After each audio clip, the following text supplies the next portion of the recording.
You are listening to the Critical Mass Radio Show, Orange County's business talk show, focused on exploring topics of interest to CEOs who are leading middle market companies. With your host, Richard Franzi.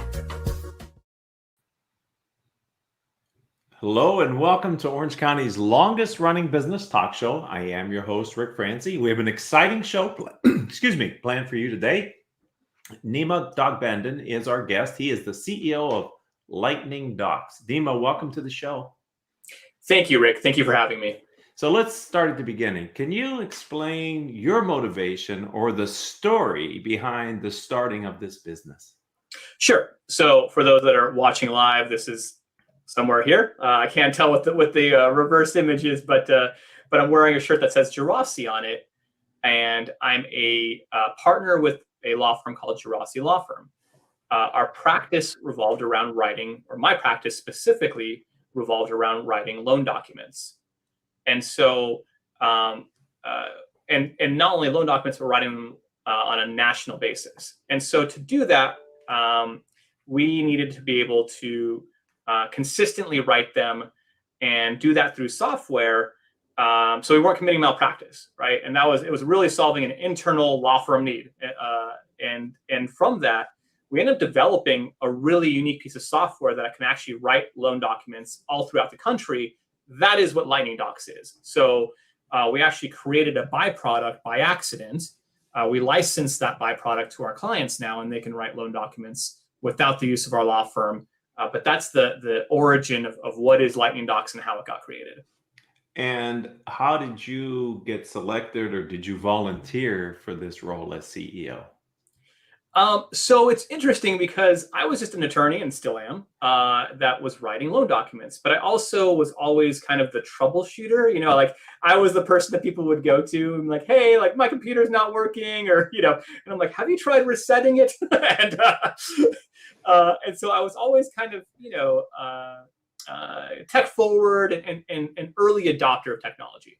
And so on my weekends as a lawyer, I kept trying to figure out like this, how do I had played with other kind of automated technologies, as basic as like using like a mail merge with an Excel spreadsheet in a Word document, that kind of stuff. And just looked into other software and started dabbling and started writing a little bit of the code, and it came pretty naturally. And I just kind of, a lot of coding particularly is mathematically inclined. And I've always had a really strong math background, which is pretty rare for lawyers. And so I was able to kind of pair up my legal knowledge with a equation-based thinking. And it's worked out really well. That's effectively what, legal automation does is can you write consistent business logic into documents that will always apply? And so, it worked out really well. And so tell me, how long ago did your firm launch Lightning Docs? Yeah, so we started, I think our very first client was in 2018. But it was, I think at that probably by the end of 2018, we may have had 3 clients, something like that. It was really a test case. But the good thing is that first client was also our largest client at the firm. Oh. So that helped out. That really got us, to advance the product very quickly because we needed to make that client very happy. So how long after that did you feel this was a product that was going to survive? When did your confidence get built that this was actually a business opportunity for the firm? So first it got decimated because in the pandemic, our business and Lightning Docs specifically probably went down almost 80%. As you can imagine, there was paralysis in the real estate market in March, April, and May because no one knew what was going to happen. We didn't know if housing prices were going to fall. There really was just a black hole. And as you couldn't really buy a house even, right? Because there wasn't a lot of, we weren't allowed into each other's homes at that point. And so you had all of these really weird things happening. And so no one knew what that was going to happen in the real estate industry.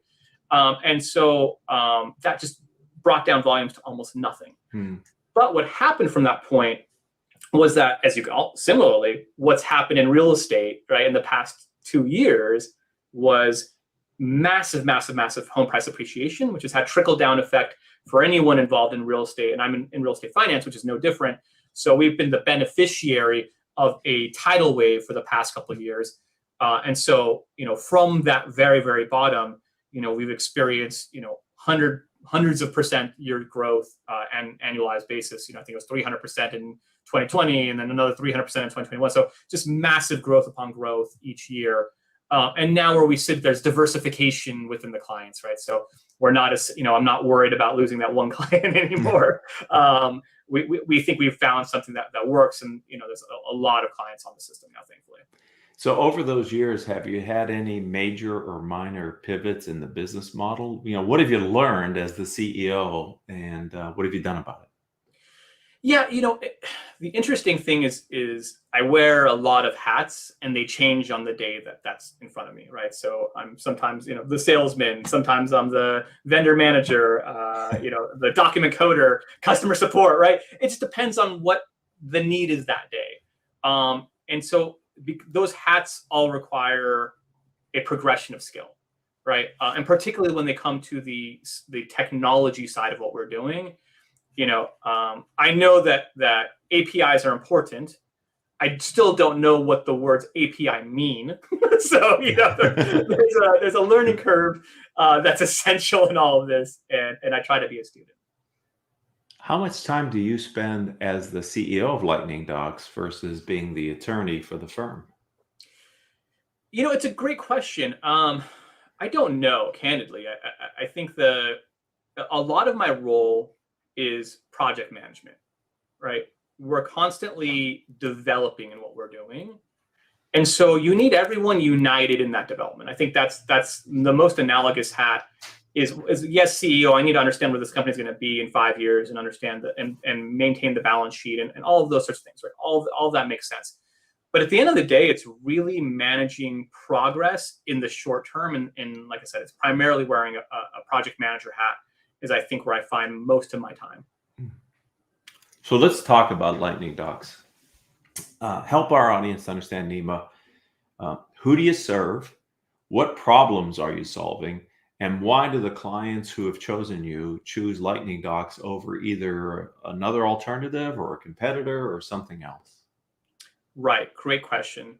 So the biggest component is that we are a very niched law firm, and this is a very niche product. So, Rick, when you bought your house, chances are that the loan documents that were used are what are known as the Fannie Mae or the Freddie Mac standard loan templates. So there's a deed of, we're here in California that we use a deed of trust. That deed of trust that you use was prescribed by one of the agencies, the federal agencies which govern mortgages. And so there's a standard in place. I'm not there. So where we are at is we are in industry. So our clients make, instead of these primary residence loans, if you wanted to, let's say, fix and flip a property, or if you wanted to buy a rental property, but you're buying an investment piece of real estate, that's the type of loans that our clients provide. And there's not a lot of law firms that focus on investment real estate. And so for us, and particularly when you're thinking about a single family residence, so a lot of our clients are going to go buy if you're going to go buy an Airbnb or you're going to buy some sort of investment asset, you want a loan against that. My client's going to provide that loan. And if you want that sort of loan, there's a huge variety of options.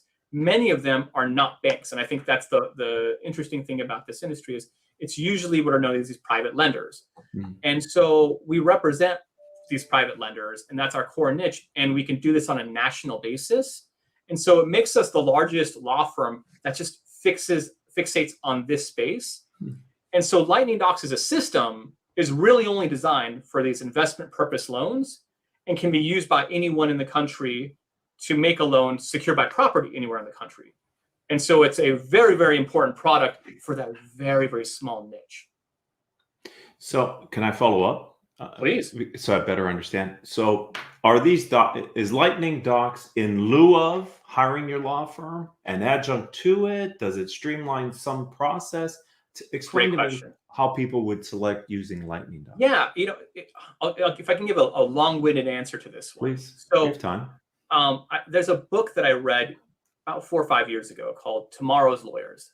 And in the book, it talks about what is the role of the lawyer of the future?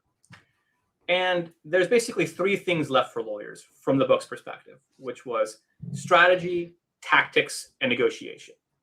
And that was it. They thought everything else was either going to be outsourced, was going to be automated, right? But technology was going to primarily take the role of everything else.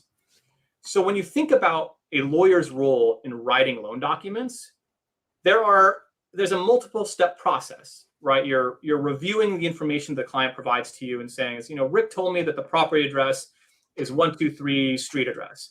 And I'm going to go look up that property profile and says, yeah, I agree. It's this property address. And it looks like, it says here that there's a 4-bedroom property, and I'm confirming it's a 4-bedroom property, and it says that Rick owns it, and I'm confirming Rick owns it. So I'm doing some due diligence on the transaction, right? It requires some skill. You probably don't need a lawyer to do that, but it requires some underwriting skill to understand, and I can validate all the information you provided to me. The next step is I need to put that information into some kind of system, right, to generate documents. So there's got to be some kind of questionnaire or some piece of software to take this information in. Definitely don't need an attorney, and definitely don't need a law firm or even really any skill. You just need to place information into this thing. Then you need a piece of software that can generate the documents, and then you need to send them off to get closed. So all we really did was we thought about what are the things that you need a lawyer for that require technical skills? What are the things that you don't?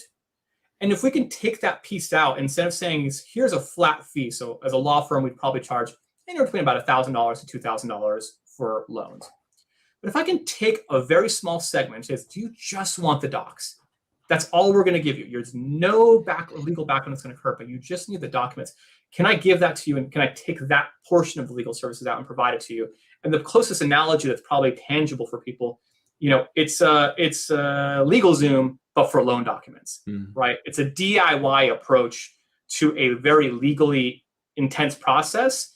But if you write the logic really well, and if you write the code really well, you can get attorney-grade product without the attorney. So therein lies the next question, which is how hard was it, and does it continue to be, to develop attorney-grade documents using the platform that you guys are putting into the marketplace? How much back-end work, Nema, has there been, and does there continue to be, to ensure that your documents carry the day? So, that's the thing that keeps me employed, right? The nice thing about what we're doing is it's very hard to do, and requires a significant amount of expertise.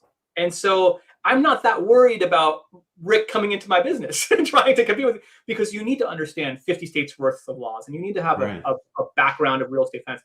You need to be able to take all that information and place it into document coding. So it's a very intensive process, but the nice thing about software is you build it once, right? And you continue to refine it and make it better and better. Right. But at the end of the day is my job is maintaining the stability of a platform now. And that's really the job, versus trying to create something, because we've spent years developing our loan documents, and now we're able to reuse them to a great degree, which has been great. So that is great. I'm just wondering, what's the business model? Do people pay a subscription? Is it a single use? How have you structured the front end of the business for your firm? Yeah, so the way that it works is that we charge on a per document fee basis. So whenever people want to, or on a per loan basis, is probably a better way to understand it, is that every time a person does a loan, they're charged a fee for the loan. It varies between about $200 to $500 per loan. Based on the volume of the client in any given month. And it works really well in this industry specifically because, as you know, when you bought your house, if you probably recalled, you paid for a doc fee, right? Mm-hmm. So that's the same thing that's happening in these investment purpose loans. And it's actually working out for the clients because they can do one of two things. They can either mark up that doc fee, right, and say, hey, we're going to charge you $1,000 as a doc fee. We're going to get to keep the $500 for ourselves, and then we'll have to give Lightning Docs their $500. Or they'll say, I can be ultra competitive and just pass this doc fee off directly and do no markup on it. And so, but there's no hesitation because the borrowers who are signing this are expecting to pay this, right? So, so we're a cost of doing business no matter what. Everyone needs documents. And so the business is not I'm not trying to convince someone that they have to pay for documents, if that makes sense. Right. Because this is a business to business Yes. really product. It's not a B2C Correct. because you're dealing with professional investors who are buying properties, etc. That's right. That's right. So how do you get the all important question for early stage companies? How do you get people, even in a tighter niche like you're in, to be aware that this is an option for them? What have you been doing on the marketing and front end of the business side? Yeah, initially we were really quiet about it. Actually, we were trying to not tell people about this, and there was a legitimate fear about, well, if this thing does really well, does that mean our law firm ceases to exist? Right? Because are we automating ourselves out of a job? I actually wrote an article on this called "The Robots Are Coming for Your Job," right? Because I was worried for myself, like, is that what we're doing? Are we all basically am I writing all future lawyers out of a job? That thesis over time has proved there are two types of people in the world, Rick. There are people who are okay with DIY legal, and there are people who are not okay with DIY legal, right? And it makes sense. There are, some people will go and they're going to form their corporation and they'll go use LegalZoom. Some people will go hire a law firm to create their corporation because it makes them feel warm and fuzzy, right? And that same thing happens in loan documents as our clients will continue to use our law firm because they find value in it, or they'll go use Lightning Docs because they are fine with the DIY approach. And so now that we've known that we can coexist in this world, that's given us the peace of mind to really go out there and market. So it really actually wasn't until this last year in which we started doing email blasts and being on LinkedIn and having its own social media handle and all of the, really making a brand out of it, separate and apart from the law firm. It was really just a side project that was purely word of mouth until, probably 6 months ago. And that's where, in my experience, being in a tightly defined niche where you already have a good presence is an advantage for an early stage entrepreneurial venture, because you can probably more efficiently and effectively do that outreach, knowing kind of the buying universe is well prescribed and described. That's exactly right. Because we are a niche law firm, and our law firm, I think, has a lot of credibility in this space. This product is when we describe Lightning Docs, we usually describe it as it's Lightning Docs powered by Geraci, right? To really make sure that people understand that it's backed by this law firm. So it's not just, there isn't some new software product that creates loan documents that we hope you all trust, right? But instead, it's the law firm that you've always trusted. Now you can use their loan documents without having to pay their legal fees. So one more question, because I'm just curious about the name, and I know how law firms tend to operate with, varied opinions. How was the process to come up with the name Lightning Docs, and what's behind the name Lightning Docs? So this is actually kind of a fun story. We knew we needed a website because it's hosted on its own website, and it's all a cloud-based system. And I had an employee at the time, and he was just kind of, he's like, what website, what web address do you want to do? I'm like, I don't care. Just whatever. Just get this thing done. And so that was Lightning Docs. And then, 2 years into it, we're like, hey, we should probably make something more, sticky and figure this out. And also, here's another issue is the word lightning is impossible for people to spell. We get lightening, light, right. L-I-T-E, every derivative you can imagine. More often than not, people are misspelling it rather than spelling it correctly. And so we had this whole brainstorming meeting with our marketing team saying, well, let's go through all of these derivatives of domains that are available in the whole thing. And the closest one, especially for young people, which we'll enjoy, is we had ASAP Docky, which is a play on a popular rapper named A$AP Rocky. Mm-hmm. So but that never made it anywhere. Yeah, I could see that. But I like Lightning Docs is it really represents, I think, what is novel, which is that you can get attorney prepared documentation instantaneously, right? And I think that it's so and I've tried maybe we create some kind of shortcut. We'll create some weird it's ABCDE docs or something that people can easily remember as the web address that then sends them to Lightning Docs. But the brand's sticking, even if the name will never get spelled correctly. Right. So let's talk about you as an entrepreneur. Where are you going to access other entrepreneurs who have experiences and insights that you're using to help you kind of stay ahead of the competition and as well as grow Lightning Docs? Yeah. There's really two places. So one is our organization has been heavily involved in Entrepreneurs Organization, which is a great entrepreneurial organization for those that are unaware of it. It's great because you're placed amongst other entrepreneurs and in different industries, and you are there just to share your deepest, darkest secrets, and there's no potential. You're not there to solicit one another. It's not like a provisors or something like that. It's not a networking group. It's very much a learning group, and so that's been instrumental, particularly related to management, P&L management, all the business operational stuff. That's very helpful. My other thing is that because this is so I'm in a niche industry, and I try to be very, very friendly and close with even my competitors, because even though they may be competitors of ours, they may be other law firms, other software providers, whatever it is.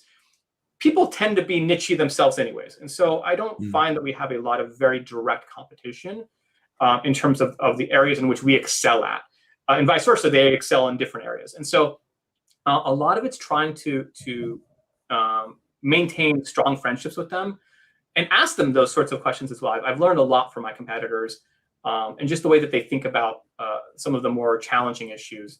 But right now, I've got the quintessential void, which is I'm still a beginner student in technology. And I think that's if there's the books that I read right now are, mostly, technology stacks for dummies kind of books where I'm just trying to understand, maybe the next time I talk to you, Rick, I'll know what an API is.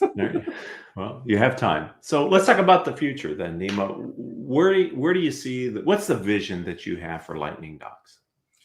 So we talked earlier in the call about, when you bought your house, there was these prescribed loan documents, those Fannie Mae, Freddie Mac loan documents. In my industry, that doesn't exist because there's fragmentation. Effectively, it's keeping a lot of law firms in business due to this fragmentation, that there is no standard in place for investment loans. But it doesn't mean that there shouldn't be a standard for investment loans. It would actually be much better for the mortgage industry if there was, because everyone would kind of agree upon what is the set standard. And it is used ubiquitously. And that means that if you wanted to sell these loans to the secondary market, and you'd have a whole capital market system that's really well oiled because of it. That's why Fannie Mae and Freddie Mac exist in the first place. So my goal is basically to be that standard for this industry, right? Is to be a very price competitive model with very strong legal language that everyone can rely upon and says, we trust this set of documents, and to become the industry standard for investment purpose loans.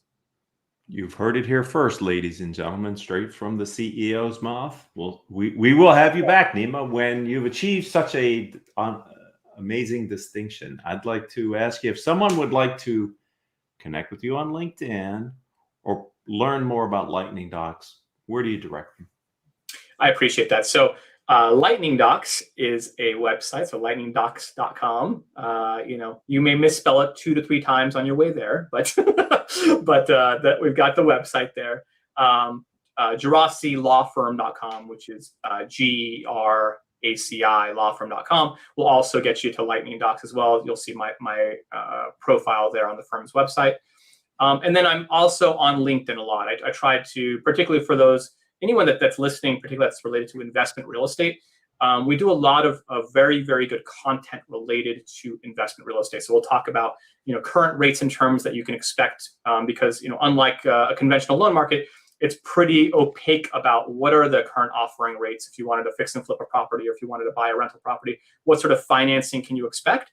And we provide that sort of information because we're now, due to our size, we have a pretty good understanding of what the market is doing as a whole. And so you can definitely find me on LinkedIn, and that's where I'm definitely the most active. And obviously just my name there on LinkedIn. Well, I've enjoyed the time we've spent together, Nema. Thank you for giving your time to my audience today.